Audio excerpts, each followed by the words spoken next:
Hello दोस्तों। इससे वाले वीडियो में हमने पढ़ा था स्थानीय प्रशासन का महत्व। आज हम पढ़ेंगे स्थानीय प्रशासन के सम्मुख वर्तमान में कौन कौन सी समस्याएं हैं।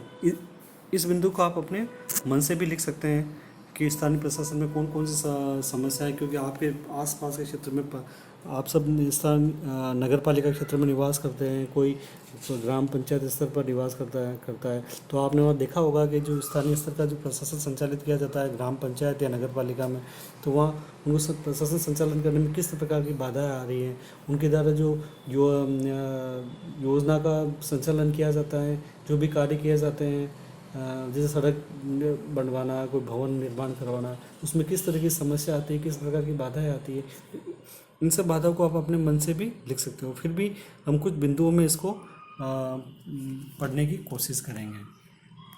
पहला बिंदु है योग्य एवं कुशल व्यक्तियों का अभाव।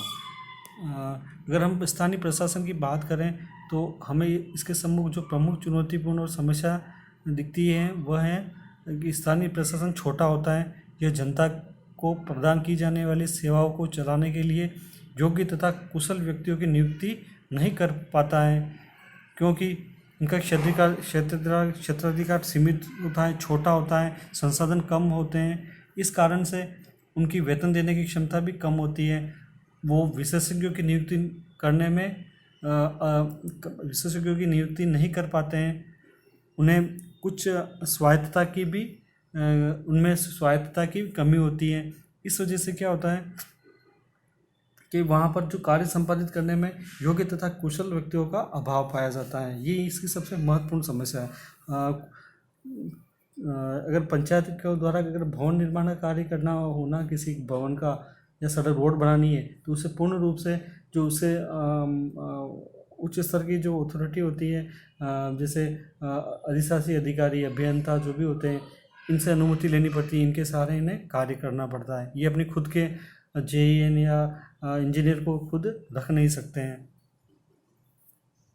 दूसरा है क्षुद्र स्वार्थ व्यवहार। क्षुद्र स्वार्थ व्यवहार का मतलब लोगों का क्या है कि निजी स्वार्थ से कार्य करते हैं, क्योंकि इसमें क्या स्थानीय समुदाय की भागीदारी होती है।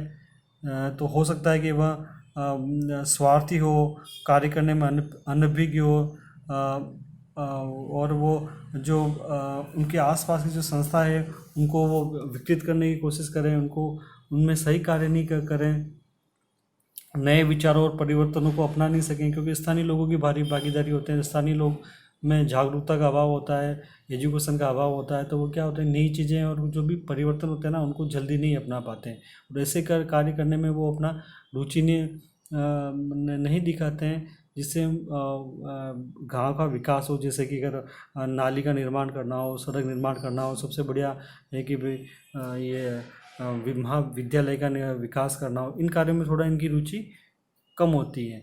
और अधिकतर कार्यों में वो क्या है कि निजी स्वार्थ से प्रेरित होते हैं। जो अधिकतर लोगों को जो काम पसंद होते हैं वो कार्य वो ज़्यादा करवाना चाहते हैं। अगला बिंदु है समान सेवाएं नहीं।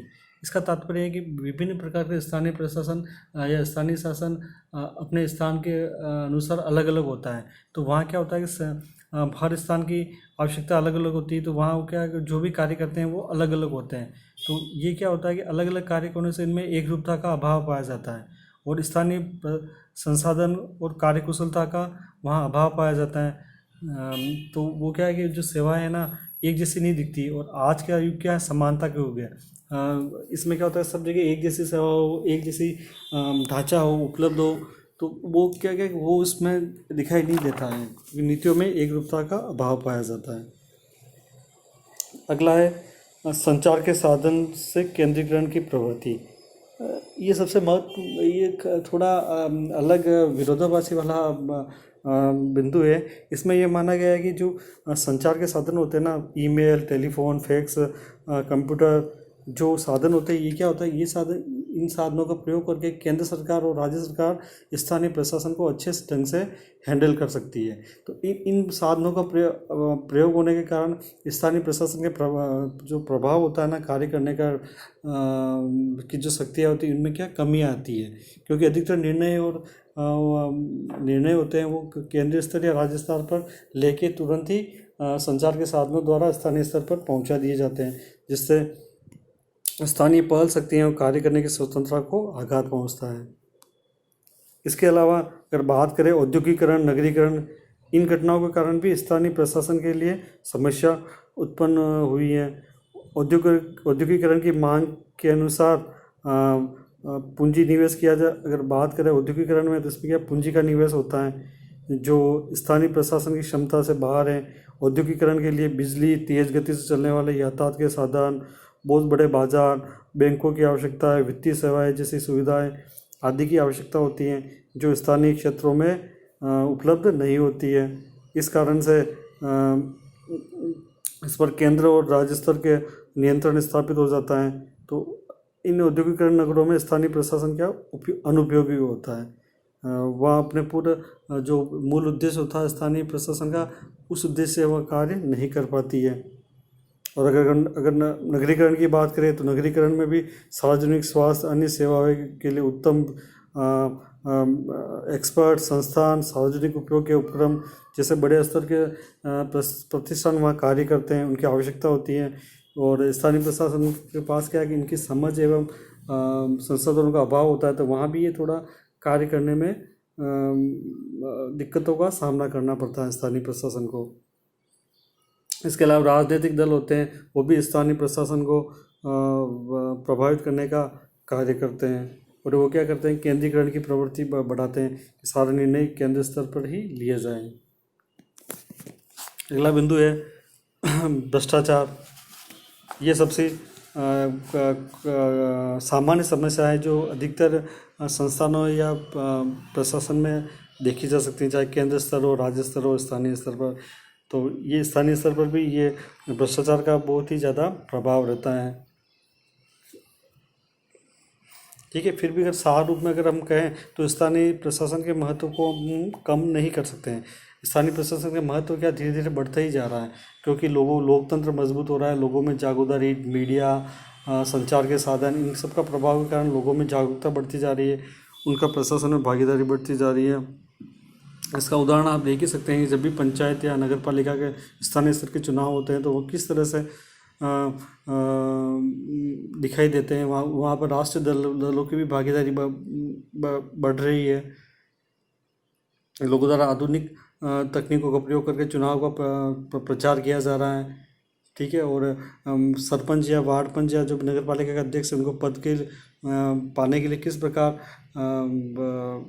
उनमें कंपटीशन बढ़ रहा है। तो इससे क्या है कि ये एक तरह से स्थानीय प्रशासन के महत्व को बढ़ाती है, और स्थानीय प्रशासन की स्थापना करने का मुख्य उद्देश्य ये है कि भी स्थानीय लोगों की ज़्यादा से ज़्यादा भागीदारी तो बढ़ी गई, इसी कारण बढ़ी रही है। इसी कारण स्थानीय प्रशासन का महत्व बढ़ता जा रहा है। और इसका एक उदाहरण ये है कि धीरे धीरे स्थानीय प्रशासन की शक्तियों में वृद्धि की जा रही है। राजस्थान सरकार द्वारा भी 2008 में 5 विभागों को स्थानीय प्रशासन के को सुपुर्द कर दिया गया, जैसे ये स्कूल है, कृषि विभाग, प्राथमिक शिक्षा, प्राथमिक चिकित्सा, ये सारे विभाग क्या है, स्थानीय प्रशासन को के अंतर्गत ही आते हैं। ये शक्तियाँ, इनसे के संबंध में सारे कार्य कौन स्थानीय प्रशासन ही देखता है। इसके अलावा इसको क्या स्थानीय प्रशासन को सेफ्टी वाल्व भी माना गया है, क्योंकि राजनीतिक क्रियाकलापों का विकेंद्रित करने और विभेदीकरण को प्रोत्साहित करके अपने आप को राजनीतिक अनुभव का एक अन्य केंद्र स्थापित कर और स्थानीय स्तर पर असंतोष का प्रकट करने का माध्यम बन सेफ्टी वाल्व का कार्य कर स्थानीय प्रशासन शक्ति का बिखराव को, राष्ट्रीय एकात्मकता को तथा लोकतंत्र में योगदान देते हैं। सेफ्टी वाल्व से तात्पर्य ये है कि भी जो स्थानीय प्रशासन में जो भी लोग होते हैं, वो उनको क्या है, केंद्रीय स्तर की राजनीति में तो वो अपना भागीदारी नहीं बढ़ा सकते हैं, तो वो अपनी इच्छा क्या करते हैं, स्थानीय स्तर पर पूरा करके लोकतंत्र में भागीदारी को निभाकर एक तरह से उनमें जो असंतोष होता है राष्ट्र राजनीति में भाग न लेने का, तो वो वहाँ पूरा उनका वहाँ असंतोष थोड़ा कम हो जाता है। तो एक तरह से ये सेफ्टी वाल्व के कार्य करता है। ठीक है, ये जो समस्या वाला छोटा सा बिंदु है, इसे आप जब अगर बड़ा क्वेश्चन बने तो इसको अपन सारांश के रूप में अपन को लिख सकते हैं। धन्यवाद।